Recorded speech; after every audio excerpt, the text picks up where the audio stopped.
Bismillahirrahmanirrahim. Assalamualaikum warahmatullahi wabarakatuh. Alhamdulillahi rabbil alamin. Wabihi nasta'in. Wa ala umur dunya waddin. Wassalatu wassalamu ala asrafil anbiya wal mursalin. Wa ala alihi wa sahbihi ajma'in, amma ba'd. Apa kabar anakku sekalian?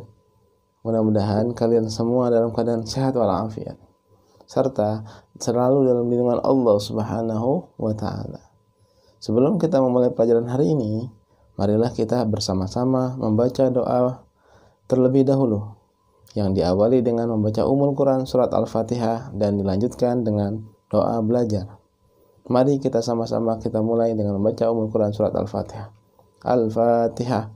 A'udzu billahi minasy syaithanir rajim. Bismillahirrahmanirrahim. Alhamdulillahi rabbil alamin. Ar-Rahmanir Rahim. Maliki yaumiddin. Iyyaka na'budu wa iyyaka nasta'in. Ihdinas siratal mustaqim. Siratal ladzina an'amta 'alaihim ghairil maghdubi 'alaihim waladdallin. Amin. Bismillahirrahmanirrahim. Raditu billahi rabba wa bil islami dina wa bi Muhammadin nabiyya wa rasula. Rabbi zidni ilma warzuqni fahma. Amin ya rabbal alamin. Baik anakku sekalian, kita lanjutkan pelajaran kita yang ketujuh, yaitu ikhlas di masyarakat, manfaat sikap ikhlas dan memohon pertolongan. Mari kita sama-sama lihat slide selanjutnya. Baik anakku sekalian, kemarin kita sudah membahas tentang ikhlas, pengertian ikhlas, contoh perbuatan ikhlas, ikhlas di rumah, ikhlas di sekolah, dan sekarang kita lanjutkan yang C, yaitu ikhlas di masyarakat.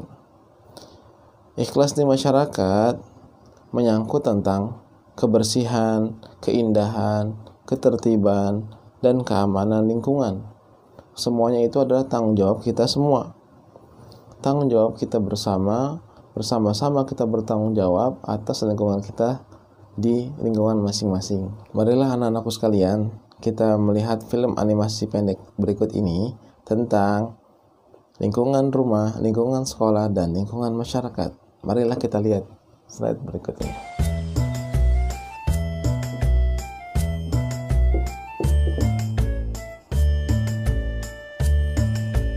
Astagfirullah Ajmal, ibu kan sudah bilang Ajmal bersihin dulu kamarnya.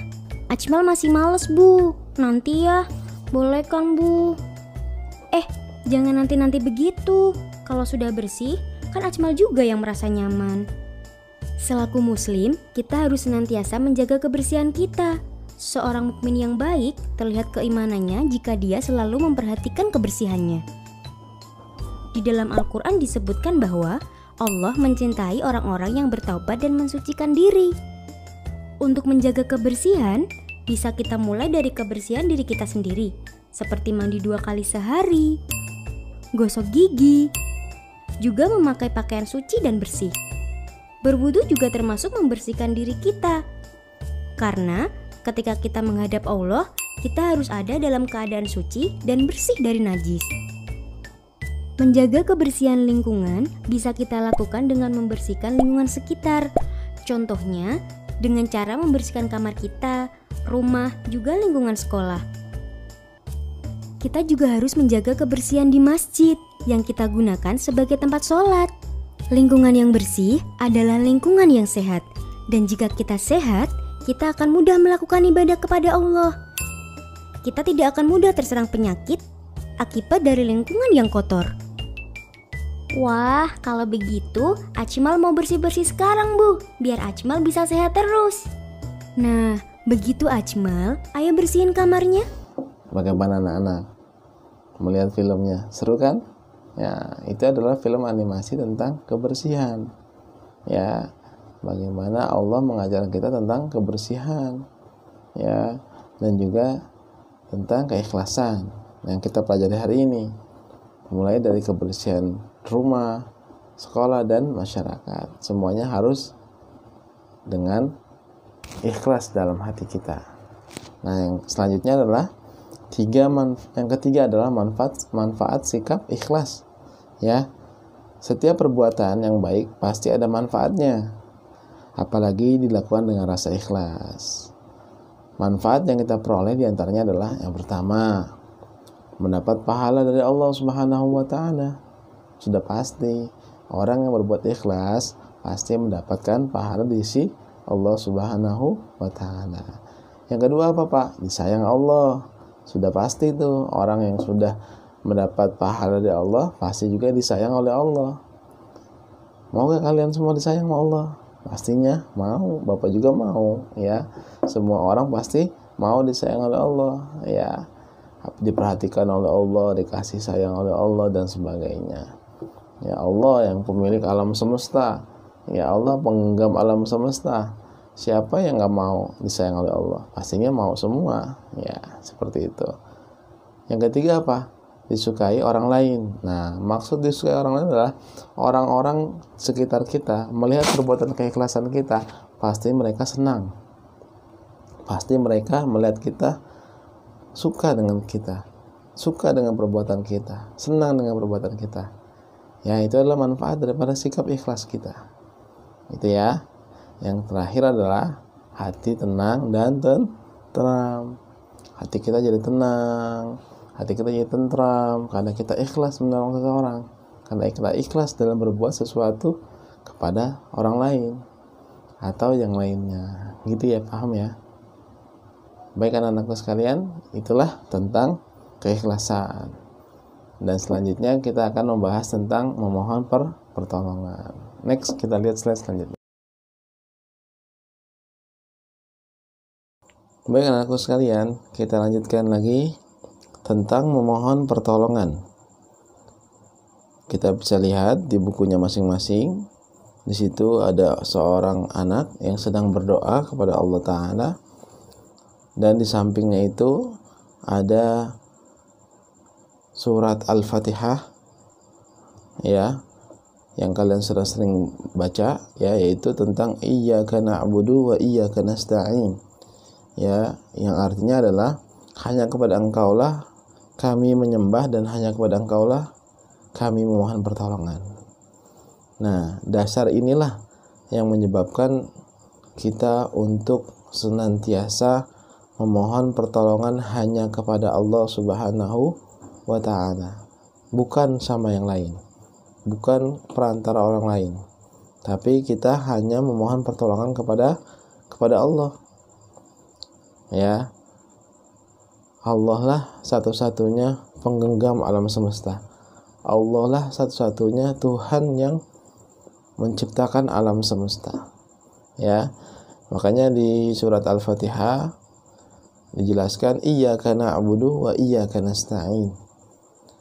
Hanya kepada Engkaulah kami mohon dan hanya kepada Engkaulah kami memohon pertolongan. Hanya kepada Engkaulah kami menyembah dan hanya kepada Engkaulah kami mohon pertolongan. Nah, setiap kita memohon sesuatu kepada Allah Ta'ala dalam berdoa kita, ya, disitulah kita melihat bahwasanya kita itu kecil di hadapan Allah. Kita merasa diri kita kecil di hadapan Allah Ta'ala. Kita tidak ada apa-apanya dibandingkan Allah Subhanahu wa Ta'ala. Beliaulah, ya, Allah Subhanahu wa Ta'ala adalah Tuhan yang memiliki alam semesta, Tuhan yang mana tidak ada Tuhan selain Allah Ta'ala. Nah, di sini adalah, ya, ketika kita berdoa kepada Allah, memohon pertolongan kepada Allah, ya, senantiasa kita beristighfar terlebih dahulu, memohon ampun kepada Allah Ta'ala tentang dosa-dosa kita, tentang kelakuan-kelakuan perbuatan kita yang pernah kita lakukan, baik perbuatan yang disengaja maupun yang tidak disengaja, ya.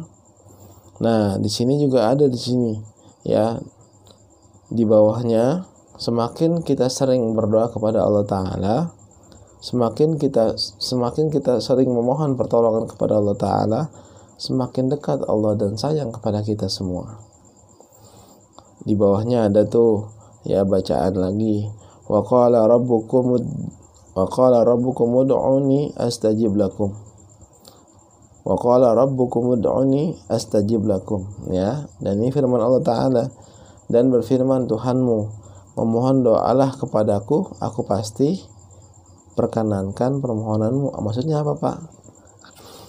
Setiap kita bermohon kepada Allah Ta'ala, ya, pastinya Allah akan kabulkan permohonan kita. Semakin kita terus bermohon kepada Allah Ta'ala, meminta kepada Allah Ta'ala, mengemis kepada Allah Ta'ala, semua hajat-hajat kita insya Allah, semua keinginan-keinginan kita insya Allah dikabulkan oleh Allah Ta'ala. Pak, saya sering banget berdoa tapi Allah tidak kabulkan. Nah, ada yang salah dalam doa kalian, ya. Allah tidak mungkin tidak mengabulkan, pasti Allah mengabulkan doa kita, ya. Tidak usah takut dan tidak usah ragu. Kita harus yakin dalam hati kita bahwasanya Allah Ta'ala pasti mengabulkan doa-doa kita, pasti mengabulkan semua keinginan dan hajat kita, ya.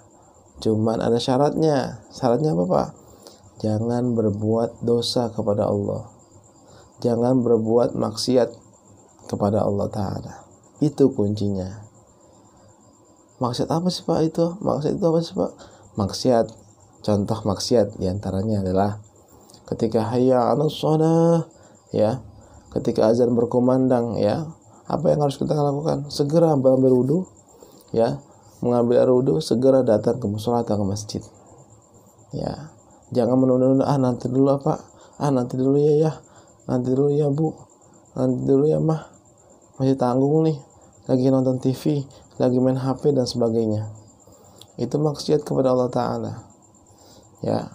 Ketika kita tidak bermaksiat kepada Allah Ta'ala, setelah kita selesai sholat kepada di hadapan Allah Ta'ala, kita bermohon kepada Allah Ta'ala, berdoa kepada ya Allah, ya, dengan membaca doa untuk pengampunan untuk kepada orang tua kita.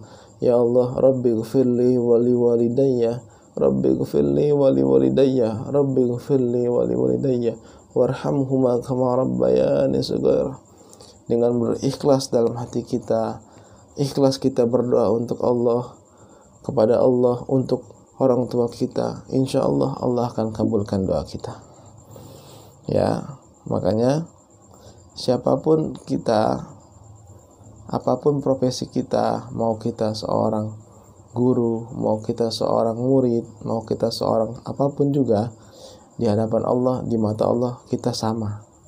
Yang membedakan kita di hadapan Allah adalah ketakwaan kita kepada Allah, kedekatan kita kepada Allah. Semakin orang itu dekat kepada Allah, semakin cepat doanya dikabulkan oleh Allah Ta'ala. Semakin dekat permohonan yang kalian mohon kepada Allah Ta'ala dikabulkan oleh Allah Ta'ala, ya. Makanya sebaik-baiknya waktu, ya, daripada doa yang dikabulkan atau mustajab ketika kita berdoa, yaitu sholat, ya, sholat fardu atau sholat wajib. Apa aja Pak sholat wajib? Subuh, zuhur, asar, maghrib, isya, ya, itulah sholat fardu atau sholat wajib. Ketika kita sholat subuh, Allahu Akbar, setelah sholat subuh kita berdoa, ya Allah, ampunilah dosa kedua orang tuaku, ya Allah. Ya Allah, ampunilah dosa kedua orang tuaku, ya Allah. Ya Allah, ampunilah dosa kedua orang tuaku, ya Allah. Insya Allah, apa yang kalian minta, apa yang kalian mohon kepada Allah, Allah kabulkan, ya. Allah kabulkan. Harus yakin dalam hati kita dan berdoa dengan ikhlas setulus hati karena Allah Ta'ala, bukan ingin mengharapkan imbalan atau pamrih dan sebagainya. Itu ya anak-anak, ya. Itulah yang Bapak dapat sampaikan, mudah-mudahan bermanfaat. Wallahu a'lam bishawab. Baik anak-anakku sekalian, sebelum kita akhiri, marilah kita sama-sama berdoa kepada Allah Ta'ala, ya. Mudah-mudahan hari ini, pelajaran kita hari ini mendapatkan manfaat untuk kita semua, wabil khusus untuk Bapak sendiri dan mendapatkan keridhaan dari Allah Ta'ala. Kita membaca doa Al-Asr, surat Al-Asr, dan ditutup dengan doa penutup belajar. Sama-sama kita berdoa terlebih dahulu. A'udzubillahi minasyaitonirrajim. Bismillahirrahmanirrahim. Wal 'asri innal insana lafi khusr illa alladzina amanu wa 'amilus solihati wa tawasaw bil haqqi wa tawasaw bis sabr. Subhanakallahumma wa bihamdika asyhadu an la ilaha illa anta astaghfiruka wa atubu ilaik. Walhamdulillahi rabbil alamin. Terima kasih anak-anakku sekalian. Mohon maaf atas segala kekurangan. Insyaallah kita akan ketemu lagi di pelajaran berikutnya yang lebih menarik lagi, insyaallah. Bapak akhiri dengan salam. Wabillahi taufiq wal hidayah. Wassalamualaikum warahmatullahi taala wabarakatuh.